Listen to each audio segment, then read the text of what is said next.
Hello guys, look at my sago. Hindi ko ginamitan ng food color yan, very black. May sikreto! Ayan, bumili lang ako sa Lulu ng... Actually, naglalakad lang ako, nakita ko yan. Sabi ko, why not?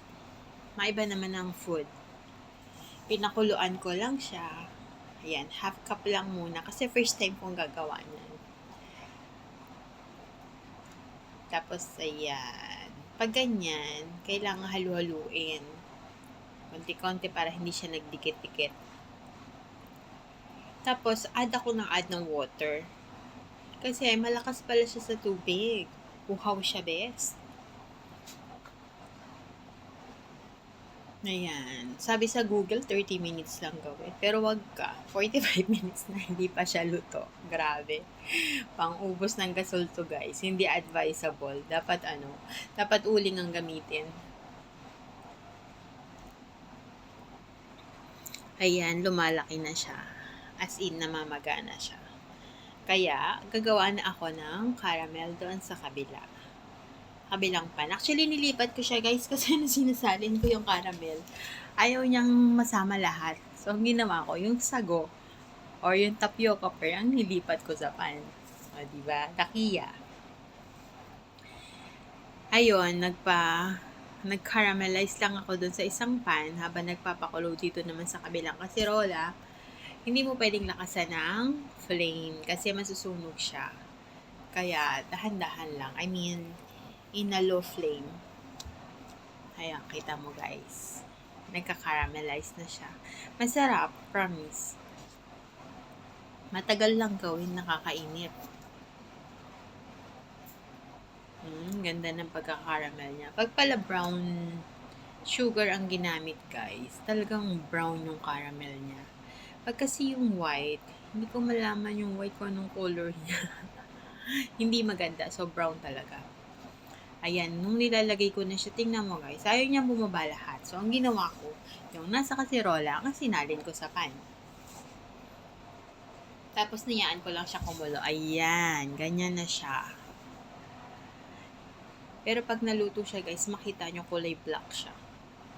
Hindi ko siya ginamitan ng food color. Like, Google said, pwedeng gamitin ng food color. Pero ako ayoko kasi ng food color. Hindi ko alam. Hindi ko siya bet.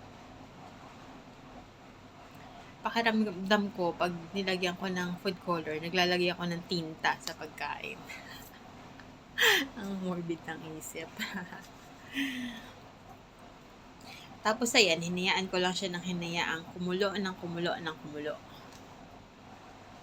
Hanggang sa mushy siya. Masarap siya guys kahit walang kasama.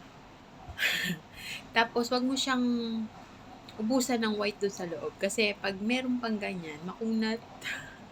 Yan ang napatunayan ko. Kasi nakailang tikim ako. Yung mga crystal clear na na tapioca na luto na. Hindi siya makunat, hindi siya chewy, pero yung may white pa sa loob, chewy siya pag kinagat. Ayan, okay na to. Lagyan na natin siya ng water at lalagyan na natin siya ng milk. Yes, guys. Para lang doon sa creamy, milky tapioca pearl. Nagluto ako na isang oras. Tapos saglit lang namin inubos. Wala pang 10 minutes. Ayan na siya. Ang nilagay ko dyan guys is depende na lang sa dami ng tapioca mo. Pero ako nilagay ko siya ng 6 tablespoon yan. Tapos pinakuluan ko lang siya. At sinerve sa baso with straw. Yummy.